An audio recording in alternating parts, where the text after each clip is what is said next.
Iran और Israel के बीच बीते 9 दिनों से युद्ध छिड़ा हुआ है। दोनों देश के एक दूसरे पर मिसाइल हमले कर रहे हैं, जिनमें कई शहरों को भारी नुकसान पहुंचा है। इजरायल का मुख्य निशाना ईरान के परमाणु षड्यंत्र है और इन्हें तबाह करने के लिए वह अमेरिका से सैन्य सहयोग की अपील कर चुका है।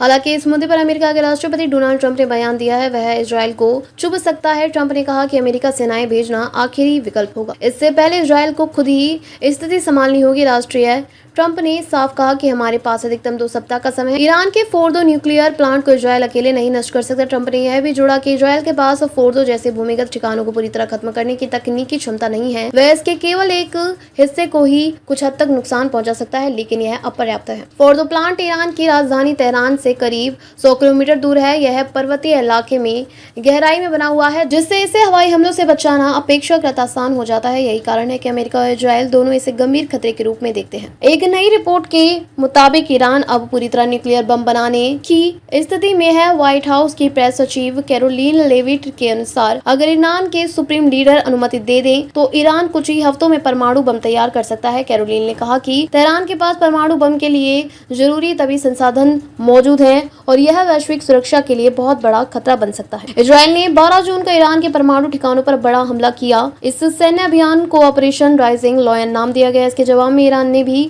कई इजरायली शहरों पर मिसाइलों से हमला किया, जिनमें तेल अवीव भी शामिल है। यह संघर्ष अब खुली जंग में तब्दील हो गया है, जिसमें दोनों देश अपने सैन्य संसाधनों का भरपूर उपयोग कर रहे हैं। इस युद्ध का एक और असर यह भी है हुआ कि ईरान ने भारत के लिए अपना एयर स्पेस खोल दिया है, ताकि युद्धग्रस्त इलाकों में फंसे भारतीय नागरिकों को सुरक्षित निकाला जा सके। भारतीय अधिकारियों ने तेजी से कार्यवाही करते हुए वहां फंसे नागरिकों की सुरक्षित घर वापसी सुनिश्चित किया है। यह कदम भारत ईरान द्विपक्षीय संबंधों के दृष्टिकोण से भी अहम माना जा रहा है। ईरान इजरायल युद्ध अब वैश्विक शक्ति संतुलन के लिए बड़ी चुनौती बनता जा रहा है। अमेरिका की ओर से सैन्य समर्थन में झिझक और ट्रंप की चेतावनी भरे बयान ने संकेत दे दिया है कि यह संघर्ष आगे और भयानक रूप ले सकता है। आने वाले कुछ सप्ताह बेहद अहम होंगे, न केवल मध्य पूर्व बल्कि पूरी दुनिया के लिए।